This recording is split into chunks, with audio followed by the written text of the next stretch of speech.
Welcome 8th class. बच्चों, आप बहुत सारा पार्ट इसका पढ़ चुके फ्रॉम ट्रेड टू टेरिटरी। इसमें अंग्रेज़ों की क्या क्या नीतियाँ रही हैं बच्चों, टाइम टू टाइम आपको समझ आई ना? आपने पढ़ी कैसे कैसे धीरे धीरे करके साल दर साल जो ब्रिटिशर्स थे हमारी इंडिया के हर एरियाज़ को अपने कब्जे में लेते गए, उसको एनेक्स करते गए और कैसे हम इंडियंस को अपने अधीन उन्होंने कर लिया। कल हमने टीपू सुल्तान की स्टोरी पढ़ी थी बच्चों, है ना? टीपू सुल्तान कितना शक्तिशाली राजा था, आपने देखा। और किस तरह से उसने जो है अपने आप को अंग्रेज़ों के सामने टिकाए रखा और उनकी नीतियों को हावी नहीं होने दिया। बट बाद में उसकी मृत्यु के उपरांत कंपनी ने उसका राज्य भी, मैसूर राज्य, अपने कब्जे में ले लिया। देखिए बच्चों, ये एक और जो 4 लड़ाइयाँ आपने कल पढ़ी थी जो कि अंग्रेज़ों के खिलाफ हुई, है ना? देखिए इसमें एक चित्र आपका दिया हुआ है, ये टीपू सुल्तान जो है, ये देखिए, ये टीपू सुल्तान और उसके 2 बच्चे, है ना? और ये अंग्रेज़ों का गवर्नर था जो उसके आगे ये बच्चे जो हैं एक बंधक के रूप में पेश किए जा रहे हैं। इसकी स्टोरी क्या थी बच्चों? 1792 ईस्वी में हैदर अली एंड टीपू सुल्तान ने सेवरल बैटल, बहुत सारी लड़ाई लड़ी थी टीपू सुल्तान ने, उनके फादर ने, हैदर अली ने। बट 1792 में जो था कंबाइन, जो मराठा के साथ में मिलकर टीपू सुल्तान ने युद्ध लड़ा था, उसमें उसको एक संधि करनी पड़ी। जो हैदराबाद में एक युद्ध हुआ था, है ना? उसमें कंपनी के साथ में टीपू सुल्तान को एक संधि करनी पड़ी। उस संधि के अकॉर्डिंग एक ट्रीटी करनी पड़ी। उस संधि के अकॉर्डिंग टीपू सुल्तान को अपने दोनों बच्चे जो हैं अंग्रेज़ों के अधीन करने पड़े। अंग्रेज़ों ने अपने बंधक के रूप में टीपू सुल्तान के दोनों बच्चों को बंधक के रूप में अपने पास रख लिया, है ना? तो ये प्रिंटिंग बताई गई है और ब्रिटिश की पावर बताती है कि कैसे ब्रिटिशर्स ने इतने बड़े राजा के बच्चों को भी अपने बंदिश में ले लिया। और लास्ट में तो वो लड़ाई में वो मर ही गया था फिर। और लड़ाई मरने के बाद में, टीपू सुल्तान के मरने के बाद में मैसूर राज्य भी जो था किसके अंडर में आ गया? जो ब्रिटिशर ईस्ट इंडिया कंपनी थी उनके अंडर में जो मैसूर था वो आ गया। अब नेक्स्ट देखेंगे बच्चों, ये वार देखा आपने, वार विद द मराठास भी उन्होंने अपने कब्जे में ले लिए थे ना? कल पढ़ रहे थे बच्चों हम the claim to paramountcy, means अपनी सर्वोच्चता का जो है दावा करना। अंग्रेज़ों ने जब इतने सारे राज्य अपने अधिकार में ले लिए तो उन्होंने सब राज्यों के ऊपर अपने अधिकार का दावा किया कि सबसे सर्वोच्च नीति हमारी इंडिया में इंग्लिश सरकार की है, जो है ईस्ट इंडिया कंपनी की है। जो भी छोटे मोटे राज्य हैं उनके राजा हैं, अगर वो ठीक तरह से अंग्रेज़ी सरकार के अधीन रहे तो ठीक है, नहीं तो उनके ऊपर भी ऑर्डर चलाने का अधिकार ईस्ट इंडिया कंपनी का है। इट इज़ क्लियर, ये देखिए इसमें तस्वीर भी दी गई है बच्चों लॉर्ड हेस्टिंग्स की। देखिए जो गवर्नर था उस टाइम पे, लॉर्ड हेस्टिंग्स, टीपू सुल्तान को हरा के जिसने अपना आधिपत्य स्थापित किया था ना?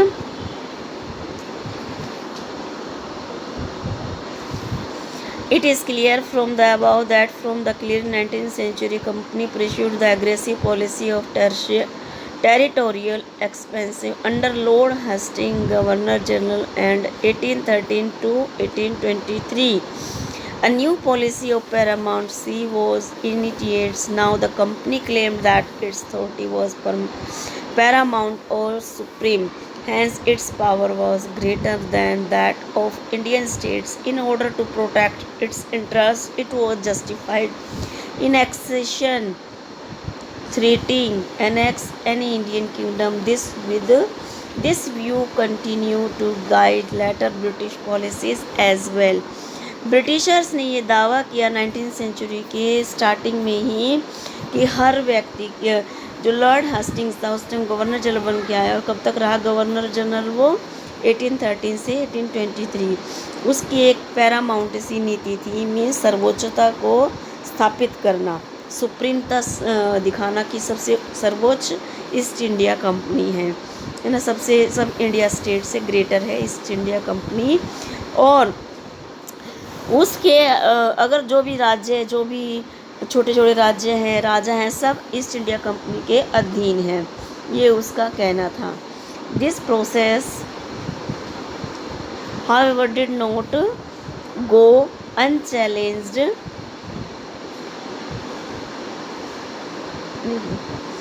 This process, however, did not go unchallenged. For example, when the British tried to annex the small state of Kittur, in Rani Chennamma took to arm and led an anti-British resistance movement. She was arrested in 1824 and died in prison in 1829. But Raina, poor Chowkidar or Sangoli in Kittur carried on resistance with popular support. He destroyed many British camps and reports. He was tough.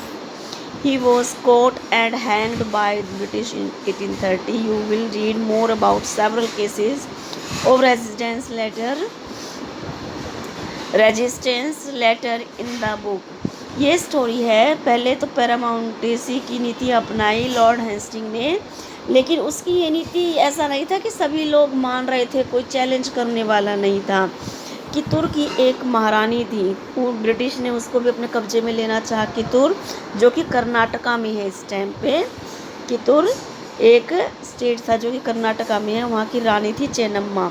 उसने अंग्रेज़ों के इस फैसले के खिलाफ हथियार उठा लिए थे और 1824 में ब्रिटिशर्स ने उसे बंदी बना लिया और 1829 में वो जो है जेल में ही उसकी डेथ हो गई, है ना। उसने संघर्ष किया अंग्रेज़ों के खिलाफ, बट अंग्रेज़ों की शक्ति इतनी पावरफुल हो चुकी थी, इतने शक्तिशाली बन गए थे कि कोई भी राजा, कोई रानी उसके खिलाफ आवाज़ उठाती थी तो लोग गिरफ्तार कर लेते थे और 3-4 साल में उसकी डेथ हो गई।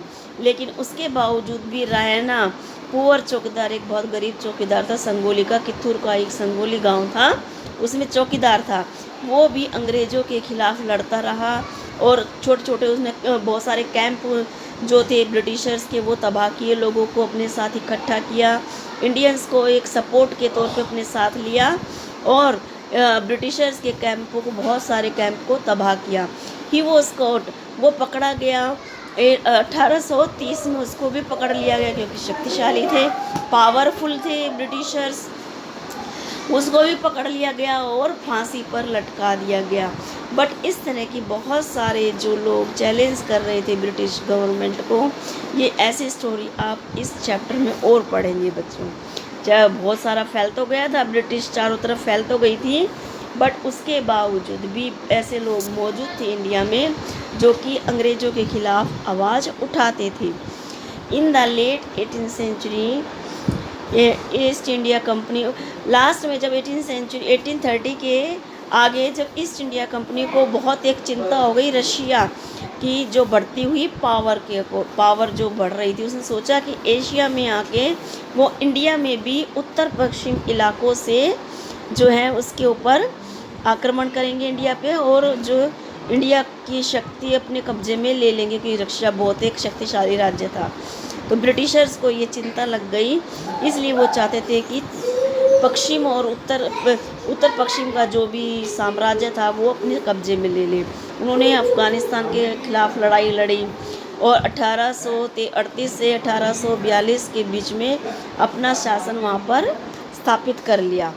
और कंपनी ने अपना इनडायरेक्टली वहाँ पर राजा थे जो उसके अधीन ही बन गए, ईस्ट इंडिया कंपनी के राजा थे, और लेकिन वो एक तरह से ईस्ट इंडिया कंपनी का ही राजा है वहाँ पर स्थापित हो गया। सिंध अपने कब्जे में ले लिया उन्होंने, जो था सिंध उत्तर पश्चिम की तरफ से सिंध 1843 में अपने कब्जे में ले लिया। नेक्स्ट बारी थी पंजाब की। पंजाब के महाराजा रणजीत सिंह जो थे वो बहुत जो अंग्रेज़ों की नीति थी उसके खिलाफ थे और उन्होंने अंग्रेज़ों के मंसूबे को सफल नहीं होने दिया अपने जीते जी। लेकिन बाद में उनकी डेथ के बाद में 1839 में जो दो उनके साथ में युद्ध हुए और उस युद्ध में वो लोग सिख किंगडम अपने कब्जे में ले लिया अंग्रेज़ों ने। पंजाब भी उनके कब्जे में आ गया, सारे सिख कम्युनिटी उन्होंने अपने कब्जे में ले ली। अल्टीमेटली जो थी 1849 में पंजाब भी एनेक्स्ड हो गया ब्रिटिशर्स के द्वारा, मीन्स उनके कब्जे में आ गया। नेक्स्ट मीन्स कब्जे में आ जाना बच्चों, 1849। तो इसी तरह से आपने देखा छोटे छोटे जो भी शक्तिशाली राजा हुआ करते थे वो धीरे धीरे धीरे धीरे राजा जो ईस्ट इंडिया कंपनी थी ऐसी पॉलिसी चलाती थी कि उनको मजबूर कर देती थी, उनको मार डालती थी, युद्ध बोलती थी उनके खिलाफ और राजा लोग मर जाते थे। तो वही राज्य वो ईस्ट इंडिया कंपनी अपने कब्जे में ले लेती थी। तो इसी तरह से बच्चों जो है ईस्ट इंडिया कंपनी का साम्राज्य बढ़ता चला गया। ये रणजीत सिंह देखिए पंजाब के जो महाराज थे है ना, अपनी बैठक में बैठे हुए हैं, अपना कोर्ट को होल्ड करते हुए। इसमें सब दरबारी लोग बैठे हुए हैं इनके, लेकिन इनको भी इनकी मृत्यु के बाद भी इनका राज्य पंजाब अपने कब्जे में ले लिया ईस्ट इंडिया कंपनी ने। अब नेक्स्ट है the doctrine of lapse. The doctrine of lapse, the final wave of annexation occurred under the Lord Dalhousie, who was the Governor General from 1848 to 1856।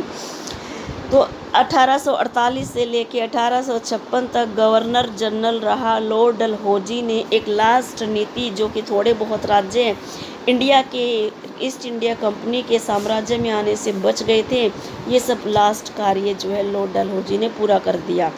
उसका गवर्नर जनरल का राज्य कब तक रहा? 1848 से 1856। He devised a policy that came to be known as the doctrine of lapse.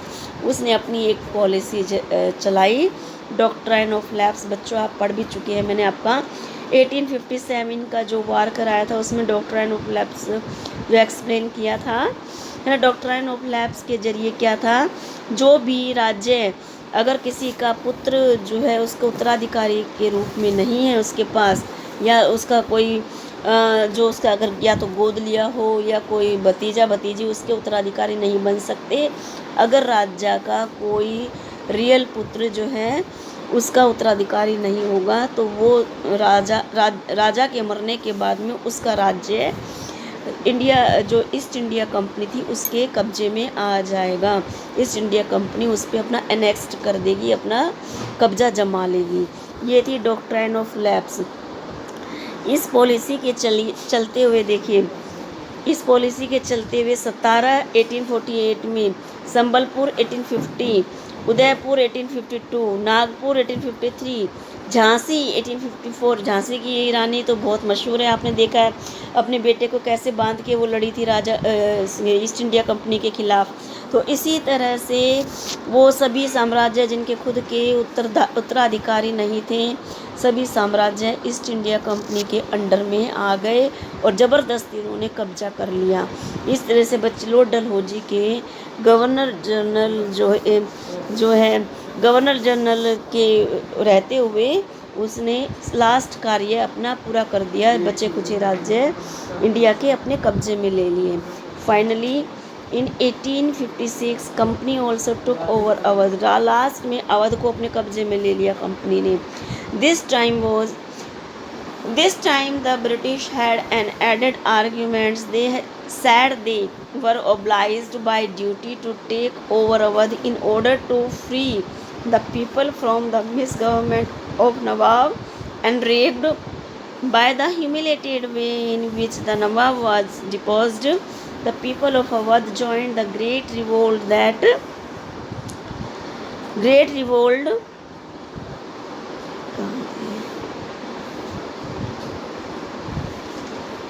that broke out in 1857। Last में अवध भी 1856 में अंग्रेज़ों ने अपने कब्जे में ले लिया, ब्रिटिश गवर्नमेंट ने। और यहाँ पर उन्होंने क्या अपना आर्ग्यूमेंट दिया, अपना क्या स्टेटमेंट दिया कि जो अवध का राजा था वो अपनी ड्यूटी निभाने में असफल था, उसका राज्य जो मिस गवर्नमेंट था उसने अपनी अच्छी सरकार नहीं चलाई, इसीलिए हमारा कर्तव्य बनता है कि मानवता का कर्तव्य बनता है कि हम अवध के राम साम्राज्य को संभालें।